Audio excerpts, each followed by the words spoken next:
Welcome back to A Little Bit of Cheese, your daily bite-sized Wisconsin sports podcast. I'm your host, Cody Depius, and I'm joined once again by Sam Douglas. Sam is back after a week's absence, and we are all recovering after Oktoberfest weekend yesterday. We're not able to, I really didn't do anything yesterday. I had work, and then I got home, and then I said, there is no way we're going to be able to do a podcast. And I think the same was for you, Sam. Sam, did you have a good Oktoberfest weekend? Absolutely busy Oktoberfest weekend for me. It was a big weekend for a lot of DJs in the area. So I think I had about 6 different sets between 2 days. So I stayed busy and I recovered aggressively as well. Made it out alive. That's good to hear. Well, there's a lot to cover here over the weekend. So Milwaukee, we knew what they were going to be as the number 3 seed in the playoffs. That was clinched, but we didn't know who they were going to play. That was decided yesterday. As I talked about last week in my video regarding the Hurricane Helene thing, we knew that doubleheader was going to come down to it, and it was going to decide who's going to take up those last spots in the wild card. Well, it turns out, and this is actually, I think, good news for the entire National League, is Arizona has been eliminated as the New York Mets and the Atlanta Braves, they split yesterday. So the Brewers, I'm sure everybody knows this at this point, it is 2:20 right now. The Brewers are going to be taking on the Mets at 4:30 today for that game 1 of the wild card series. And then Atlanta is going to be taking on San Diego. But no Arizona in the playoffs, I think, is good news, as, of course, Arizona got in last year with 84 wins. They ran the table and went all the way to the World Series. So I think it's definitely a good thing that you don't have to worry about them. Absolutely couldn't agree more. Didn't think we were going to have a problem with Arizona last year. I think a lot of teams also thought that. So it's good to see them out of the picture. It was a goofy little doubleheader yesterday, but I think everybody got what they wanted. The Mets got what they wanted, Atlanta got what they wanted, and the rest of the NL got what they wanted as well. And really, really good baseball too. That game 1, you had like a pair of 8-run innings. Like it was back and forth. It was good. You had the Francisco Lindor MVP type home run at the end there, which I'm not going to say he's winning MVP because he definitely shouldn't against Shohei with a 50-50 season. I don't care if he's a designated hitter or not. But regardless, you got the big hit there for Frankie. And then, of course, so the Mets win that game 1. They have their spot solidified. They know they're going to end up playing Milwaukee. So they really didn't care going into that game 2. And Arizona, they were all over Twitter where you knew that they were rooting for Atlanta, but it looked like, well, not rooting for Atlanta. They were rooting for New York, but I don't think the Mets cared at all in that second game. I don't know how much you watched that one either. No, not at all. I paid attention for a little bit, but you're right. New York definitely threw the towel in. Ozuna broke it open with a double, I think, in the 7th, and that's all she wrote for there. I think they're all just thinking about the champagne that was about to hit right after the game. Which, I mean, understandable. Why would you go out and try to win a game that is irrelevant? But of course, Arizona wanted New York to win that game as much as anything. But the funny thing about all that, though, is Arizona being 1 game away from the playoffs, it takes us back to a game that happened just a week and a couple of days ago where they were ahead of Milwaukee by 8 runs. And then, of course, the Brewers came back on that Sunday game. So all that just makes that game so much sweeter that the Brewers are able to come back and take that. So we'll get into all the baseball. We're going to try to end the show on that to really, I don't know. I'm excited for this Brewers series. We've waited all year for this. We're going to try to end the show on that. So we'll go back. We'll touch on the Badgers just a little bit. Of course, that was Oktoberfest Saturday where there were drinks, there was DJ sets, there was some bartending going on. I'm sure you didn't either. I didn't really watch a lot of the game. I had the live stream up a little bit, but Wisconsin was up 21-10 at one point to give themselves a chance. And I said it. I think it was halftime. They still had a 21-17 lead. And I talked about how last week I said Wisconsin's going to have to blow my expectations for me to turn on the game. They made me turn on the game, and then they did exactly what I expected them to do, and they got blown out in the second half. It was too good to be true the whole time. It was always too good to be true. I didn't think that we were going to get routed 28-0 in the second half. I thought that after putting 21 up in the first half, we could do a little bit of something. But, this 20-24 Badgers teams, at least they're consistent. Oh, my God. Yeah. Well, and then we got treated with a similar game, but with a different kind of viewing sense on Sunday where Green Bay went down 28-0. It was 28-7 after the first half, and the end result wasn't a complete mirror image, but Green Bay going on in the second half, going on an absolute run, making that a game. So, of course, the final score there was it 32-30, I think it was the Minnesota Green Bay game. I know it was just a separation of 2 points there. And of course, everyone's looking at the kicker there in Narvison as 31-29. 31-29. Yeah, So we are that's looking at the kicker Narvison. yes, absolutely. Because he missed a 37-yarder and a 49-yarder. But I think there are definitely some positives and some negatives from this game. You can, of course, be very negative about it. Minnesota walks in, you get Jordan Love back. But I think there are definitely some positive takeaways. But I want to hear your overall kind of takeaways that you had from this game on Sunday. I'm all right with it. I like a little adversity. Love came back after 2 weeks. He was not 100% coming back into this game. He did not look 100% coming back into this game. The first half looked exactly like you're bringing an injured quarterback after missing 2 weeks early in the season. The second half looked like he got warmed up. He took 1 sack on the day. The offensive line did their job. McKinney got another pick. Hafley's still doing a little bit of his job. I mean, Vikings been hanging 30 balls on everybody right now. They're not turning the ball over. They're playing good ball control, good defensive football. So we turned it up in the second half, and we just looked like a rusty team. We looked like a team that didn't have a lot of leadership. We did look like a team without a direction in the first half. I think that comes down to Jordan Love missing a couple weeks, and I'm okay with how the game ended. Would have loved 2 field goals go so far. The kicking situation, I'm not sure what it's going to do. I see McManus is now cleared and he's out there. Whether that's somebody you want to take a swing around. Whether we're taking freaking Ryan Longwell because he can hit a 37-yarder anymore. I don't know what we're doing. Banging my head against the wall about the kicker situation, and I look forward to playing these Vikings again because I think we could take care of a little bit better business next time. I think so. Like the word that you used there, I think was right. There's a lot of adversity coming into this game. You knew Jordan Love was going to have a little bit of rust.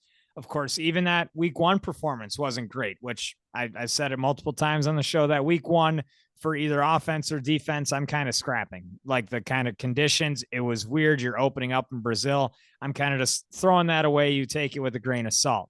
So this was really the first time he's out there at Lambeau Field coming off of that knee injury. And you could tell throughout the course of that game, it was affecting him. He was not stepping through because that was his plant leg. It wasn't his drive leg, but it was his plant leg. If you can't plant on your leg, you can't drive off your drive leg. I'd say 75% of his throws looked like he was throwing off of the back of his foot. There were a lot of ducks. There were a lot of missed balls. And there were a couple iffy decisions as well on Jordan Love's part, which, I mean, you kind of expect after a couple of weeks off. But then on the defensive side, you're facing 2 studs. Of course, Addison was back. Justin Jefferson's the best receiver in the NFL. And Jair did not play.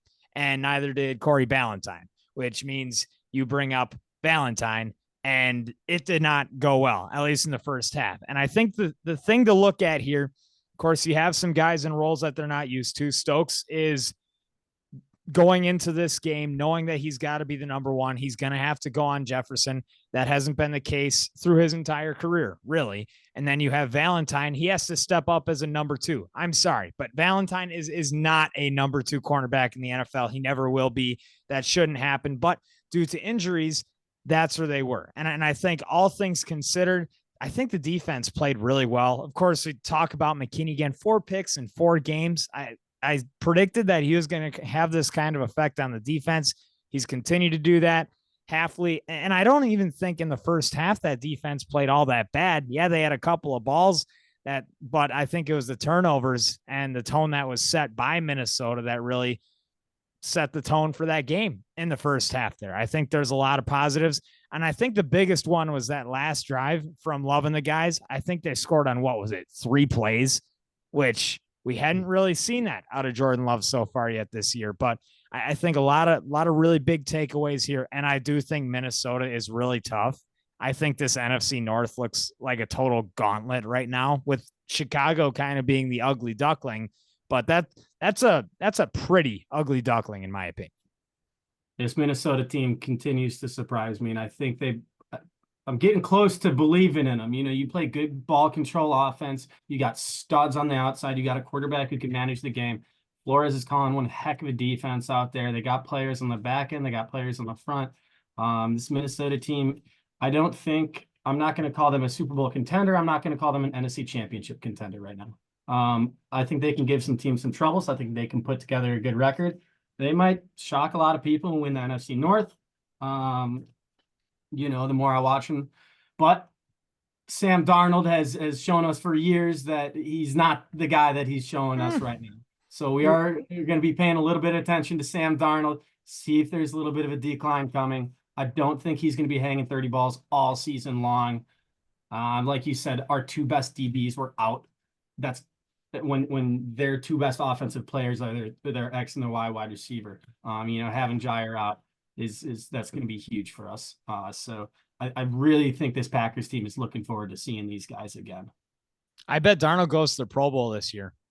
I think the situation and what he's capable to do, and as good as those two tackles are playing in Minnesota, because there's not a lot of pressure coming off of the end. You saw it the one play that Nixon was able to get it, but that's because Darisaw was already on his guy, and Nixon kind of had a delayed blitz off the edge.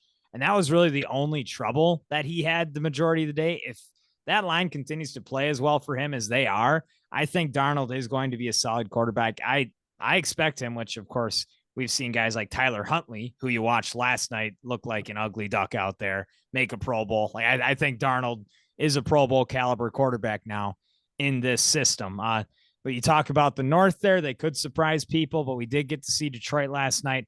That was a really solid game. 18 for 18 for Jared Goff. After I was talking bad on him those first couple of weeks, I think he wanted to shut some people up, and boy, did he last night.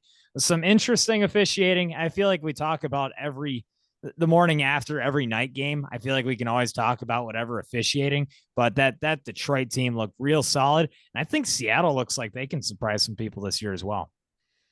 Detroit looks good. I'm still waiting to judge Seattle. I don't think they've had an incredibly tough couple of weeks going into this year. They played Detroit, who's looking like a juggernaut. They're running it down your throat. Gibbs and Montgomery is just nonsense. And then you catch a big play with Jameson Williams. Everything you got Dan Campbell fired up. I was a little disappointed to see Hutchinson and Anzalone quieted a little bit yesterday. Not gonna lie, it ruined a parlay for me. I just needed Hutchinson to get a sack last night. That's all I needed. But so that was a little bit of a bummer. But so as long as they can get that defense right, this offense is a juggernaut.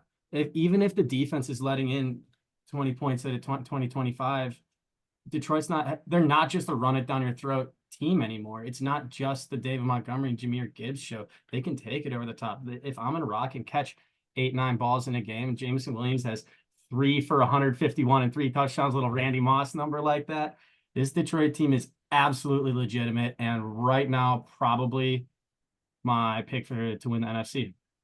Yeah, I think they're right up there. Them and San Francisco, which of course you've seen San Francisco lose a couple of ball games that were kind of unexpected, but at Detroit, they look like Detroit last night. I think that defense is going to continue to get better too. Talk about the penalties on Terry and Arnold there from last. I think he had 3 pass interference penalties. Like it's racked up. I think he's got 8 penalties on the outside this year. Those numbers I think are only going to get down. I think he's going to be a solid NFL quarterback. You're just seeing the rookie jitters. That was his 4th NFL game. Yeah, you're going to feel a little nervous on the edge. You're going to grab a little bit. Some of those, the one I know, the last one was a little ticky-tacky, which they probably called because of how the holds and the pass interferences were coming before from Arnold. But I think that kind of goes for a lot of that defense. There's still a lot of young guys out there. I think that team, the ceiling is through the roof once again. I think that's a quote from Michael Jordan. Maybe the ceiling is through the roof or something like that, or the ceiling is the roof. But yeah, Detroit. Look, DK Metcalf is a big boy. I'll probably hold him a little bit too. Yeah. Well, that's some fun teams last night. I think Seattle's going to compete this year too. I think even in the West, I think there's an opportunity they can go and surprise some people. But talking about a team in the West that I did not expect to lose this week, the Chicago Bears were able to take down the LA Rams. That first game where I think Chicago started to feel a little bit more comfortable. Do you have any overall takeaways from that with Williams in his 2nd win in the NFL? This Rams team is so beat up right now. They have so many injuries. I think half their offensive line and half their defense, and probably half their practice squad is injured right now. So it's really tough to get a good read on this Rams team. They keep putting out some decent ball. You know, if you have Sean McVay and Matt Stafford, they're going to play a little bit better. Look, Caleb Williams, he's going on the arc. He's getting better week by week. I think he played a good, sound game. What was 157 yards, no interceptions. So that's coming off of a game where he had to drop back 50 plus times. Now he's finding a little bit more rhythm. I still don't think the Bears are much of a threat. I still don't think Caleb Williams is going to be the rookie of the year. I think that's Jaden Daniels. But you want to see progression out of the kid, and that's what he's showing. Again, Bears is quarterback purgatory. If anybody can break out of this, maybe it's Caleb Williams. But the Bears having a quality quarterback that's going to lead them to 11, 12, 13 wins in a season. I got to see it to believe it. Yeah, that's kind of where it is too. Caleb Williams is going to get better. I think at least the purgatory, like where they don't have a quarterback with 4,000 yards and I think 30 touchdowns is a number there as well that a Chicago quarterback hasn't reached. I think that streak is going to be broken. I don't know if it's going to be broken this year. I bet the yards gets broken by Caleb Williams this year. I mean, a 17-game season, and the team is probably going to be down enough where you're going to see him throw a couple of games like last week where he had 360-something yards. You're going to have a couple of those in there. It's now a pass-first team. Of course, if you are a Bears fan, you want to see that defense play probably a little bit better than they are right now. Of course, yeah, you said before that beat up Rams team, they don't got a lot of guys to go to. A lot of guys are there on injured reserve, but I think at this point they take any win that they can get, and every single team in the NFC North is 500 or above. Of course, at the top you have Minnesota 4-0, Detroit 3-1, then Green Bay and Chicago are in the basement at 2-2. But of course, a young season, a lot of ways to go. I think there's an opportunity for really anybody except for maybe the Bears to go and take the division. I think it's just up for grabs to those top three where it's at right now. I want to touch on one thing I saw with the kind of talked about it with the Lions, so they can get you in any way. It's reminiscent of what the Packers should look like if we weren't down 28-0. And that's what I think makes both of these teams so dangerous. Kind of like what we saw with San Francisco 49 in last year and in past years, where they can ground and pound you, but they can also take it over the top. They can play lateral, they can play forward and back. They've got a great run game. When you're down 28-0, Jacobs finished with 9 carries. We saw him dominate a game. We saw this LaFleur run game dominate almost 2 weeks in a row. So with being down 28-0, you're just not going to get the offense going at all. But what the Lions showed last night really is what we should want this Packers offense to look like. Now, we don't have that dual head running back. I mean, 18 for 18 looks good for anybody. I think that's with a clever run game and throwing it when you need it to any of your weapons. I think that's the blueprint that these teams are working off of. And I think Green Bay will get there. I think even next week, I think you see a big step. You saw even a big step from where Love was at the start of the first half and then to the start of the second half. Like, it was just getting in a rhythm. And you saw it so many games last year at the beginning of the season. That offense could do nothing. Love and LaFleur were notorious slow starters, I think, through week 6. But once you get them in a little bit of a rhythm, which I think that switch might have even been flipped in last game. So not a lot of things to be concerned about. It was another good week in the NFL. Don't have a lot of other games to touch on. I don't want to keep everyone here. We're going to try to keep it a little bit more Wisconsin based. So we'll switch gears a little bit and we're going to go into the baseball with now the Milwaukee Brewers are going to be starting in an hour and 56 minutes here. I've been waiting so long for this game. Brewers, Mets, game 1 of the wild card series. Freddie Peralta on there for game 1 against Luis Severino. This Mets team, it kind of scares me.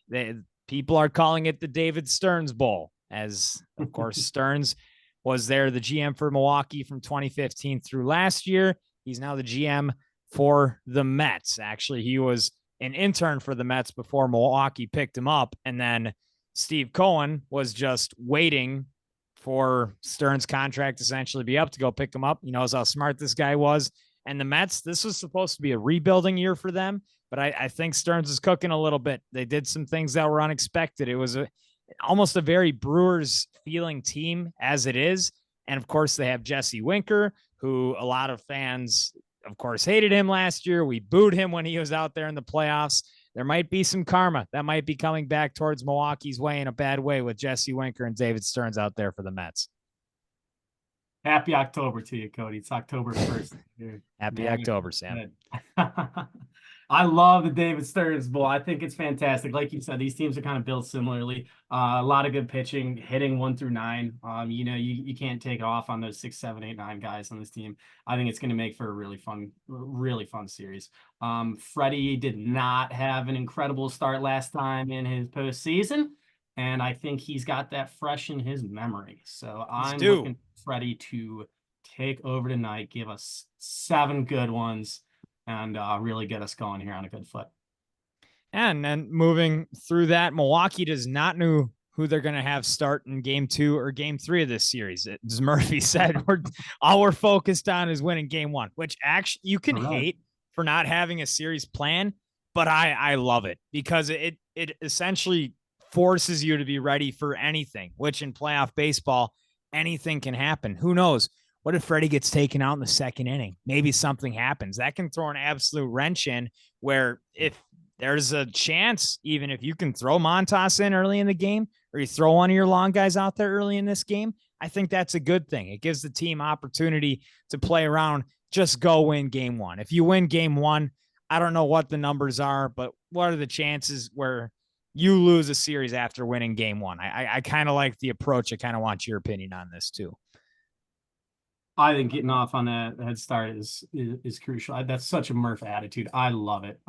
That's fantastic. I hadn't heard that you didn't have the next guy started. That's great for mentality. It's a day by day basis. Day by day. Come on, we're here today. This is playoff baseball. Let's go win.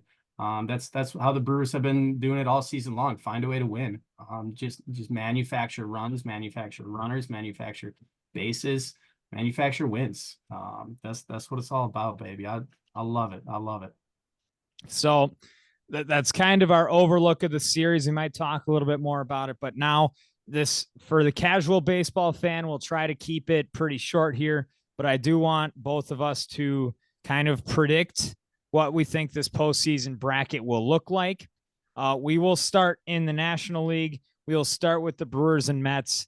There's no way you're taking the Mets, right? I think, okay. All right. So we both got Milwaukee here for game 1. I think that might be more of the playoff heartbreak saying there's no way that we can lose first round again. Like there's just the vibes are too good there in that clubhouse. That's kind of where I'm thinking on that. And I think that's where we'll keep it at that. I think it's more interesting when we get down the line. Atlanta and San Diego. Atlanta is very beat up. They just came off a doubleheader where they had to play hard for both of those games. And they're taking on a Padres team that might have the best roster in all of baseball. Personally, I'm going to go San Diego because I think in all 3 phases of the game, you're starting pitching, you're hitting, and your bullpen. I just think they're as good as anyone in all of baseball. They're too talented. Like you said, Atlanta was fighting to get here. Their season didn't end, but they're happy to be here. San Diego is here. They're here for business. Now, what we saw with Arizona last year, anything can happen here. Talented. This is pro baseball. This is October. Anybody can get up and get a hit. Anybody can get rocked for an inning. So anything can happen. That being said, comfortably taking the Padres. Yeah, which I mean, as comfortable as you can be in baseball, comfortable is uncomfortable is the way that I'll put it. We'll go back to the top of the bracket where you have the Brewers and the Phillies. It hurts me, but I'm a numbers guy, which numbers don't matter. Baseball doesn't care about numbers, but I do. And when I try to predict things, they do. And there are times this year where Milwaukee just didn't look like they could compete with the Phillies. They did. They would compete in a game basis, but where you push it out to a 7-game series, it's just hard to see Milwaukee overtake this Phillies team. I got to go Philly. You're a numbers guy. I'm a vibes guy. This Brewers team is different. We're going. We're meeting LA. I don't want to give anything away. All right. I like it. I think this is good. I think I've been down. You've heard me be down on Rhys Hoskins all year. I think he's bringing a little bit of the juice here. I think he's going to fire these guys up. I think the guys are going to be fired up. I think we're gonna get through New York pretty easily, and we're gonna be mad stoked to see Philly. And I think that's a series that the Brewers can win. I like you mentioning Reese Hoskins. There's gonna be a huge home run, right? There will be. Like I'm getting chills right now, like imagining, well, because Reese Hoskins he played for Philly. That's where he came from. He went to the World Series with Philly. He had probably one of the like coolest bat flips, which actually was a bat spike of all time. And we've seen it like in those big games, because there are regular season games that just feel a little bit bigger. When the innings get later, it just feels like Reese Hoskins is there. You can take away the 213 batting average, you can take away all the strikeouts. I feel like Reese Hoskins is really just made for this. And I'm predicting something really big. I'm looking forward to that series. That's going to be a big one. Let's listen to Murph, focus on today, and then we'll focus on tomorrow first. But if we get a chance to play Philly, that's going to be an electric series every single inning. It's going to be tuned in. Hope so. Hope they can hit, because Philly, they've got a really big, really good two-headed monster in their starting rotation in Wheeler and Nola. And Milwaukee has not played well against either of those two ever. So we'll go back down to the bottom. We both have San Diego taking on the Dodgers. This one might be an interesting, you can call it a coin flip, but I kind of said it before with what San Diego's done at the trade deadline. They brought in two guys to shore up their back end of the bullpen.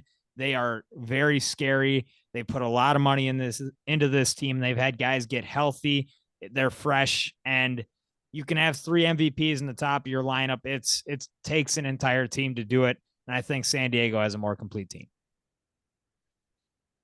It might have a more complete. I'd be curious if this is the most money that's ever been on a single baseball field, if these two line up against each other at once, because it is probably right there.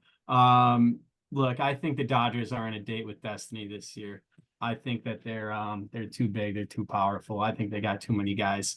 I think they're playing good ball. I think Shohei is absolutely him. They're going to need some big moments, and Shohei's going to put it together. I got the Dodgers too. It's always the biggest names that show up, and where I am here with San Diego taking that. LA, I think they have two sets, like two essentially rotations that are on their IL. Like they are really short when it comes to starting pitching, which of course you still got the guys at the top that can do it. And really you only need 2 guys that go out and win games in the playoffs, and you can go win series. And I think the back end of the bullpen for LA can do it, but I'm going San Diego. We're sticking there. So we got a couple differences here. And then we go to that National League Championship Series. I have Philly. You have Milwaukee here, correct? Yeah. And I have Philly taking on San Diego. You have Milwaukee taking on the Dodgers. How about that?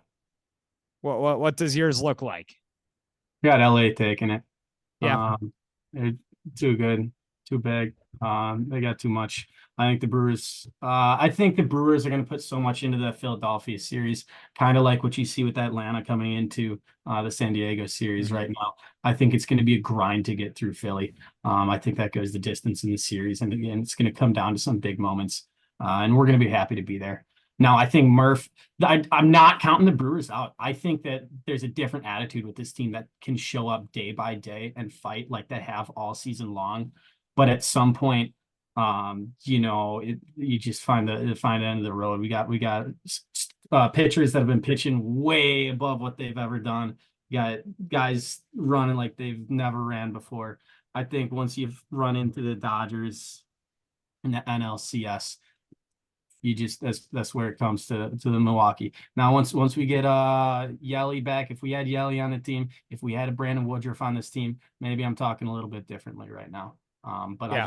I see this as the end of the road for this Brewers team. Yeah, it's really a gas tank. You got to have gas to get you all the way through the end. Some teams can do it on fumes. I think Arizona last year, they ran out of gas when it got to the World Series, where Texas, it felt like they didn't use a lot of gas to get through their regular season, and they kind of just coasted all the way to the World Series and were able to take it last year. But in my series where I have Philadelphia and San Diego, it's Philly feels weird to me, where that, like you said, that Milwaukee series in Philly, which hopefully that's the one that happens with Milwaukee, hopefully beating the Mets. But Philly, I don't feel the vibes. My pick right here, it is San Diego because of what they've done. And I just think overall, top to bottom, they can keep things together, which Philly could be a team. They went through a really rough stretch about 3/4 of the way through the season this year. It's kind of like, whoa, Philly looked like they were going to win 105 games. And that just didn't happen this year, which I think where San Diego was, they were right around 500. I think they were 51-51. And then we're able to get that 4th seed with the wild card, of course. I think they're hot. I think their roster's good. I think that's the team that's going to go to the World Series. So I have San Diego getting through the National League. You have LA. And we'll make this real quick because we're a Brewers pod here. We're a National League pod. Just give me the one team that you think is going to be going to the World Series for the American League. Yankees, Dodgers. Breaks my heart to say it.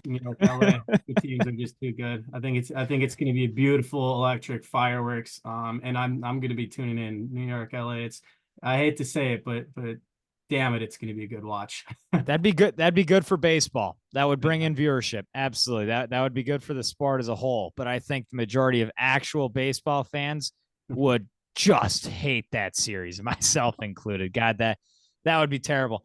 I am going on a limb here, and people are going to hate this pick too, but I'm going Houston. Really?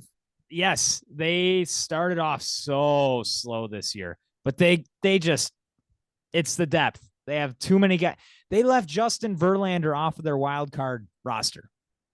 Like that's where that team's out right now. They're like, oh, World Series legend Justin Verlander. He struggled a little bit in the regular season. We're good. We don't need him. Which I think that game today, they're taking on Detroit and Tarek Skubal. I'm very excited because Skubal is the best pitcher in all of baseball right now. And he's going to be facing who I think is going to get through the American League. That should be a fireworks game. But Houston, they're an underdog. They got the 3 seed. They were able to get out of a kind of a down year for the AL West this year, where Seattle just imploded on itself and couldn't hit water if they fell out of a boat. But I think Houston, it's just hard to bet against a team that's been there so many times. New York, I don't think, other than the 2 hitters that they have there with Soto and Judge, I don't think they have enough depth to do it. And everybody else you've seen kind of struggle at some point. Starting pitching in the American League is pretty weak, other than Detroit is kind of where I sit with it, and Detroit has Tarek Skubal. And other than that, who knows? No, not Detroit, Kansas City, which Kansas City's an interesting team too. They got Baltimore. Mm-hmm. Pasquantino is going to be playing today, which Pasquantino is one of my favorite players. I have a Pasquatch bobblehead, which No way. I'll have to show on the podcast one time here. But I like Kansas City. I see him getting past Baltimore because that's a team that's been down in the dumps recently. I have New York going to the championship series pretty easily. I don't see Kansas City beating them, but I think just Houston top to bottom. I think that's the team to make it for the American League. Well, that's kind of going to wrap things. Oh, Houston is down right now, 3-0 in the top of the 5th. See, my whole American League could just tomorrow could be done. Like, and that's the great thing with baseball. Like both of our brackets, which you and I have pretty different brackets in the National League, so it could be pretty interesting. But like, you can have one team. It could be Detroit that goes and just wrecks everything, and you just don't expect it. Or in the National League, who knows? Maybe Atlanta makes a run. Maybe it makes absolutely no sense. And that's why baseball is my favorite sport. Like, it's just, there's just romanticism about it where you have no idea what's going to happen. You can't predict it. And I think this is one of the more wide open seasons, well, postseasons, at least going into it in all of baseball history. Last year is pretty similar as well, as we talk about those 2 teams. But I'm very excited. You have, how many games does it take the Brewers to beat the Mets in this series? Sweep them. We're good. Sweep them. Yeah. 2-0. 2-0. We're going to be talking a lot of Jackson Cheerio next week. Oh, let's do it. All right. Well, maybe we get Sam in sometime later this week too. I kind of like this Zoom podcast thing. I think this would be pretty easy for the both of us. So we'll see how the schedule looks the rest of this week. But I do want to thank you for listening with us, Sam. I'd like to thank you for being here with us once again today. Any final words for the people? Thanks for having me, Cody. It's October. Bucks season's coming up. Let's go. Bucks. We're Brewers. We're in the Brewers right now. We'll get the Bucks going here. Don't worry. They'll cook up a little bit, but we'll see you guys once again tomorrow. Thanks for being here. I'm your host, Cody Deppies. That's Sam Douglas, and this has been another edition of A Little Bit of Cheese, your daily bite-sized Wisconsin sports podcast.